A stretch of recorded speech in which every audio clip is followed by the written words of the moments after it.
Two concepts for the price of one. Aren't I lovely? I know.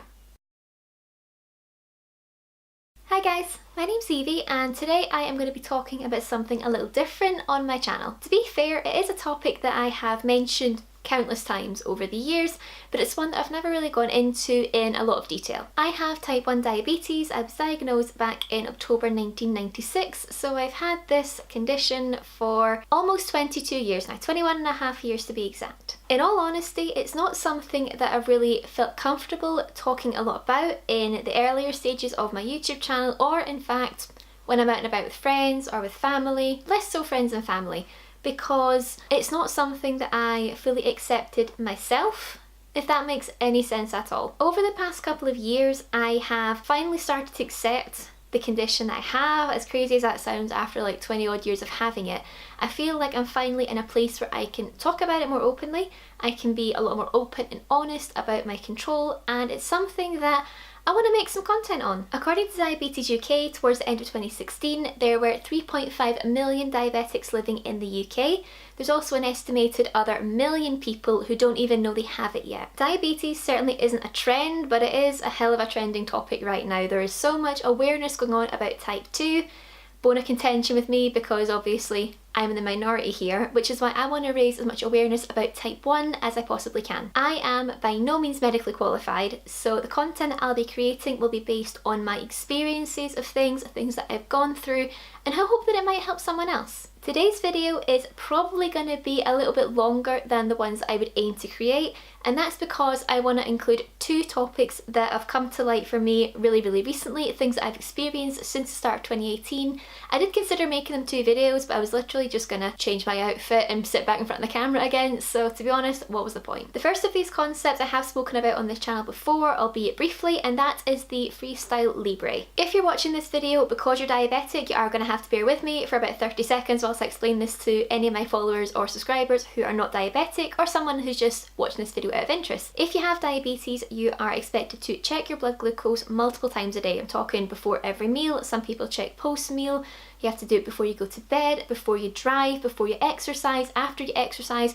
It's a hell of a lot of finger pricking. And with traditional blood glucose checking, you prick your finger, squeeze a drop of blood onto a test strip, and it tells you how much blood glucose is in your blood. You have a target range that you're expected to adhere to as best as possible, and the more you're in that target range, the less likelihood of complications further down the line. As I just mentioned, that is quite a lot of finger pricking every single day for the rest of my life. I've already had this condition for over 20 years, my fingers are a mess as a result, but it is a necessary part of my life. Then I tried the FreeStyle Libre. The team over at Abbott, who create the FreeStyle Libre and the other FreeStyle products, have come up with a revolutionary way of checking your blood glucose. To be fair, it's not the glucose that's in your blood that this particular sensor checks, it's the blood and the liquid around the blood cells, I think. Don't quote me on it. As I said, I'm not a medical guru on this at all. In theory, it's two different checks, but they're ultimately checking the same sort of thing, so it is seen as reasonably reliable, although there is a 10 to 15 minute lag as opposed to the instantaneous result that capillary testing or pricking your finger would give you. At the moment, the FreeStyle Libre is self-funded for most parts of the UK. It is becoming available on prescription, but my particular health board, shout out NHS Greater Glasgow and Clyde, are dragging their heels on it horrendously. Of course it all boils down to funding. It's the NHS, funding is a huge part of it, but it genuinely is revolutionary technology. I managed to get a free trial of the FreeStyle Libre, which was basically one sensor which lasts a fortnight and the accompanying meter. The sensor is long gone as I put it on at New Year, but I will show you the meter. It looks pretty much like every other blood glucose meter on the market. You've got a place there for test strips because you can also do capillary checks with this meter as well, which is really handy. But other than that, you've got an on-off button there, you've got your USB port at the side so you can connect it to a computer should you wish to. It basically just looks like another meter. The reason that this product is so awesome is because of the other part. Instead of pricking your finger, the Libre works as a sensor which is placed on your arm. The sensor is roughly the size of a £2 coin, if I'm being completely honest. It's lighter than a £2 coin, but it basically sticks onto your skin, you put it onto the back of your arm, and then you just scan the meter against it wirelessly. It's absolutely incredible. It sounds ridiculous. I remember telling my friends and family about it and they all just looked at me like completely stunned. I did shoot some footage of me applying the Libre sensor. I was terrified, I'm not gonna lie. It's basically a tiny little needle that obviously puts the sensor part through your arm and the rest of it just sticks on your arm, so I was terrified it was gonna hurt. Honestly, I did not feel it. The way the sensor works is that it takes a reading once every 60 seconds. It then tots up all of those results and it actually gives you a line graph of what your results look like. The sensor can hold up to 8 hours worth of data, so as long as you scan your arm 3 times a day, you're going to have a full line graph of all of your blood sugars over a 24-hour period. As I mentioned, diabetics have to check their blood glucose before eating, before driving, before exercise, etc. So the chances of not scanning 3 times in a 24-hour period are quite slim, unless, for example, you sleep for a hell of a long time, in which case you might lose a little bit of data during the night. The sensor lasts for 2 weeks, as I mentioned earlier, then you take it off and you can apply a fresh one, or if you want, you can go back to blood glucose testing as you normally would. At the moment, these sensors cost in the region of £50 per sensor in the UK. It is incredibly expensive and therefore the sooner it can come on the NHS, the better for so many people. For me personally, there were some pros and cons to using the Libre. My main concern, and it still remains my concern to this day in the same way that I will not use an insulin pump, is pure vanity, and that is going to sound horrible. At the moment, the only place that you can use the sensor is on the back of your arm, which is fine during the winter months when you're wearing a hoodie or a jumper or a long sleeve top, but in the summer, if you're walking around with a little strappy top on and you've got this thing on the back of your arm, I know you would get used to it, but it would just make me feel really quite self-conscious. That's the only downside of it that I can see. It did take me a while to get used to, and there's that huge novelty. The first few days you wear it, you're literally scanning your arm like 25 times a day just to see what it's doing. One of the good things that's also about the sensor is the fact that although it tells you the reading, as in the numerical value, it also tells you whether your blood sugars are stable, going up or going down, and I think that is a fantastic knowledge to have. It's all well and good knowing your blood sugar is 6.5, but is it staying steady or are you verging into hypo? You've got absolutely no idea with capillary testings. The sensor has been fantastic for me in being able to identify trends. I did say that there's also room to insert blood test strips into the Libre meter for capillary testing, and the reason for that, or at least one of the main reasons for that I think, is that at the moment the DVLA are not recognising the Libre sensor readings as hard and fast blood glucose results, maybe because of that 10 to 15 minute lag. And as anyone who drives who's diabetic knows, or knows someone who's diabetic and drives, we have to be above a certain blood glucose level in order to be able to drive safely. If our blood sugars drop, it puts us at greater risk of causing accidents, etc., because our coordination can lessen, especially with a hypo. I will also admit I was very, very wary when it came to showering with the sensor. You honestly cannot feel it on your arm. It is so lightweight. I expected to feel a bit of weight in it, but honestly there was nothing.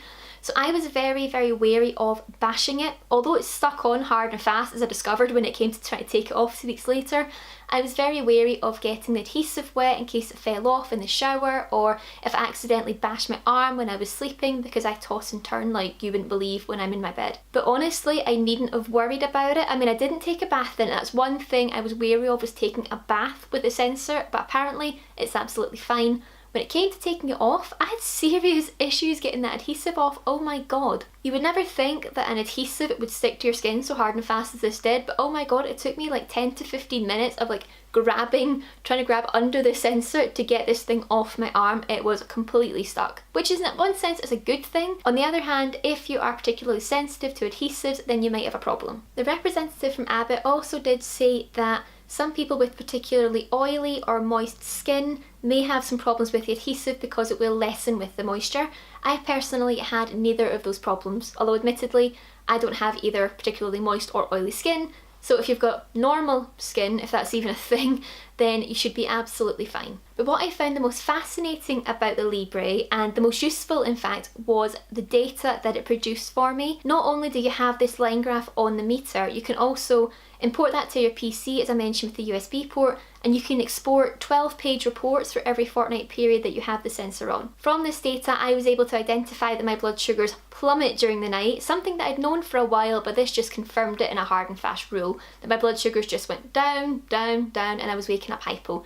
As a result of that, I was able to take corrective action, cut back my background insulin, and things have sort of evened out a little bit. They're not perfect yet, but they are pretty good. In my honest opinion, the Libre is absolutely fantastic. Other than that slight vanity point which I mentioned, I also don't know how it would go through airport security scanners, things like that. I've not tried it, but I would definitely consider purchasing another Libre in the future if I had a spare 50 quid in my bank account. It's not something I think I would use all the time. I personally think that capillary testing is absolutely fine for me, but it is something I would want to maybe try once every few months just to see how things were going at times where I'm not checking my blood sugars. I have spoken to other diabetics who've tried the sensor, and in all honesty, I haven't found a single person that didn't like it. I'll pop some details about the sensor down below in the description, so if you want to check it out, you can maybe purchase your own one or speak to your local diabetes specialist nurse or your GP and see if you can get a trial of it as well. Just try it out and see what you think. Okay, on to the second part of this video. This is probably going to be a more lengthy video than I thought it was going to be. But this next concept is one that I experienced at the end of January. Some of you might be familiar with it, and that is DAFNE. Now, I do not mean the person from Scooby-Doo, that's what it reminds me of every time I say it, but spelled differently, it's DAFNE. If you don't have type 1 diabetes, you're probably thinking, what the hell is DAFNE? In fact, maybe some diabetics are thinking the same thing too. I wasn't aware of it until a couple of years ago when I joined the waiting list for the programme. DAFNE basically stands for Dose Adjustment for Normal Eating, and that in itself speaks volumes to me. The fact that the people who created it back in the 70s in Germany, I think it was, were realistic about diabetics. They don't expect people to never eat sugar ever again. They don't expect people to never have a snack, never drink alcohol, etc. It's done in a way that is realistic and can suit most people's lifestyles. I have been trying to get on this course for literally around 2 years. I have had consultants recommend it to me, diabetes specialist nurse, dietitians, psychologists, you name it. Every clinician I've spoken to about my diabetes in the last 2 years has said, have you been on the DAFNE course yet? And I said, no, I'm on the waiting list. My time will come. And my time finally came at the end of January. It's a pretty basic setup if I'm going to be honest. There's a group of around 8 people, all with type 1 diabetes, a dietitian and a diabetes specialist nurse. And it's a 5-day intensive course on diabetes management and the principles of DAFNE and how everything in theory should work. DAFNE's main principle is really straightforward. It aims to teach individuals how to calculate the amount of carbohydrates in the food that they're consuming and how to work out how much insulin they need to take to cover that food. That is the main principle of DAFNE. It should be that no one ever has to say, I can't eat that food, because as long as they know how much insulin they have to take, you can eat pretty much whatever you want. In moderation, obviously, come on. As you can probably gauge from what I've just said, the course is primarily dietary information, and a lot of that revolves around carb counting, learning how many carbs are in a slice of bread, for example, or some pasta, or rice, or noodles, or all these different types of carbs are escaping me right now, potatoes in their various forms. You get the idea. Things that you don't necessarily have a carb value on the back of a packet. A lot of diabetics already practice carb counting even though they haven't been on the DAFNE course, and I was one of them. I'm not gonna lie, I wasn't the best at it, and my understanding has certainly improved through the course, thank God. It means I've got more rigid guidelines to stick to. In addition to all the dietary information, there were other sections that are incredibly useful to a diabetic as well. Things that are just normal living for other people, whatever normal living is these days. For example, driving, exercise, going away on holiday, eating out, things like that that people don't think about normally, but for a diabetic it can be an absolute nightmare. For me personally, the exercise session was particularly useful. One, because I want to get more active because I'm really lazy, but secondly, it transpires that the model I had in my head of how insulin, exercise, food works wasn't exactly right. I got diagnosed at 9 years old, as I mentioned earlier, and when you're 9 years old and you're in a hospital, you don't really take much information in, or they don't give you as much information as the case may be. They basically described exercise to me as part of a seesaw.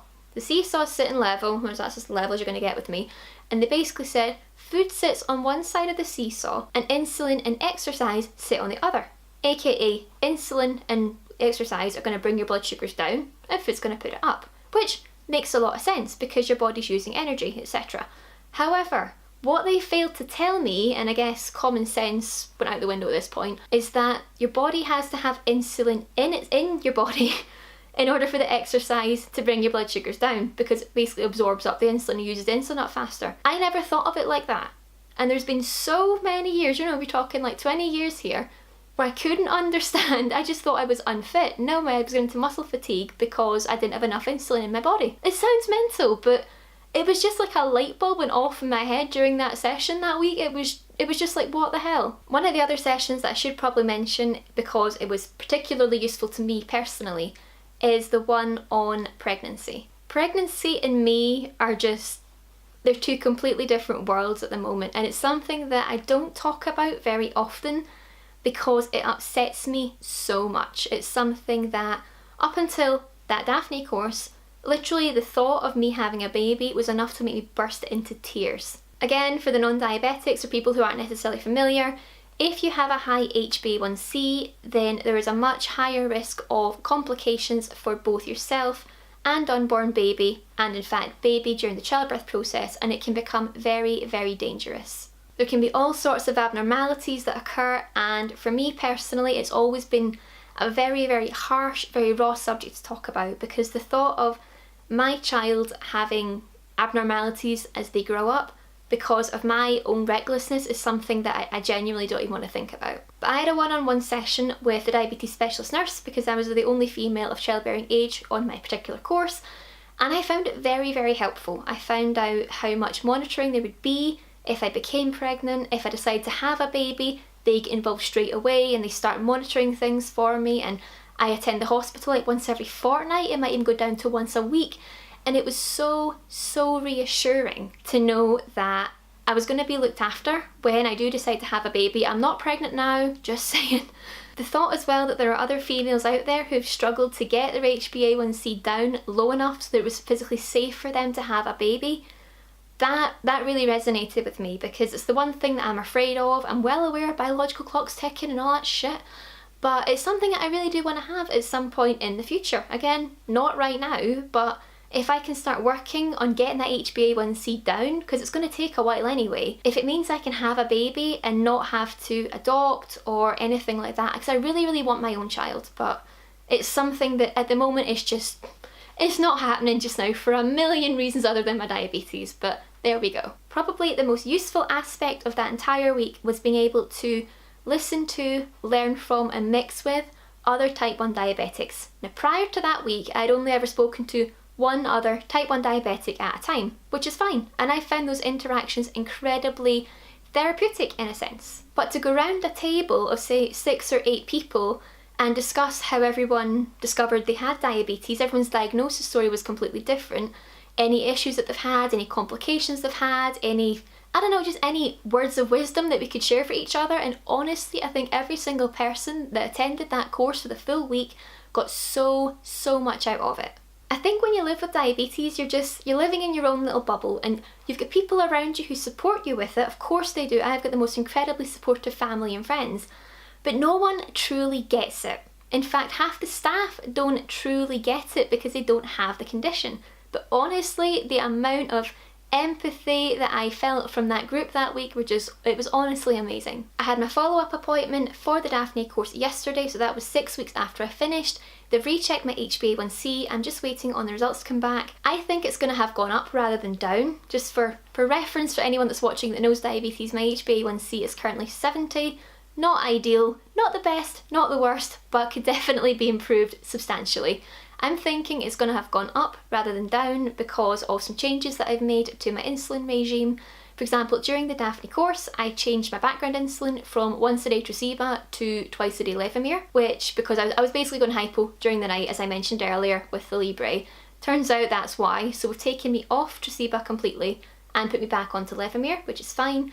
I was still going hypo during the night, so we've now cut it back to once a day as of yesterday, so there's going to be further tweaks involved. I think the thing to remember with DAFNE, although it professes to cut your HbA1c by 1%, which again, if you're diabetic you know, if you're not diabetic doesn't sound like much, it really is. The main thing to remember is that this is not an instant fix, and it can take months for the real changes and benefits to come through. So I'm not expecting a massive drop in my HbA1c after 6 weeks. That's just not going to happen, and I'm not going to let myself get disheartened if it does go up, because if I'm meaning there's less hypos, I'm happy. The waiting list for DAFNE is hella long here in Scotland. I don't know if it's available in England, I would assume it was, but if it's a course that you'd be interested in participating in, then definitely speak to your diabetes team because it is so worthwhile. It's not for everyone. If you're someone who has got on fine with, say, 2 injections a day, you don't carb count and things are great, then if it's not broke, don't fix it. But for people who want to have a more flexible lifestyle by taking multiple injections and want to be able to just learn how things work a bit more, then I would strongly recommend the DAFNE course for you. Now that I've graduated the course, I'm now able to access resources online. I've got my workbook, etc., which they gave me. You can put my actual name on it and everything. I've got a big workbook full of resources that I can refer back to at any point. Honestly, it has changed the way that I look at my diabetes. And with that, I am going to leave this video here. I am well aware that I have talked for a hell of a long time. I dread to think how long that timer is on that camera, but thank you so much for watching if you watched it through to the end, especially if you don't have diabetes, because it is a pretty heavy topic. I will be posting updates in terms of my diabetes story, journey, whatever the fuck you want to call it, because this is something that I want to be more open about, especially if my friends or my family watch these videos.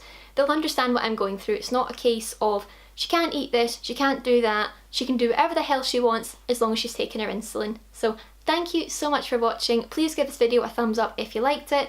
If you get any questions surrounding diabetes, let them know in the comments and I will do my best to get back to you or point you in the direction of resources that can answer it for you, because as I said, I am no doctor, I am no diabetes specialist nurse, I just live with a condition. But I will hopefully see you guys very soon for the next video. We'll have another installment of this, or we could have something completely different, who knows. But thanks a lot and I will see you soon. Bye guys!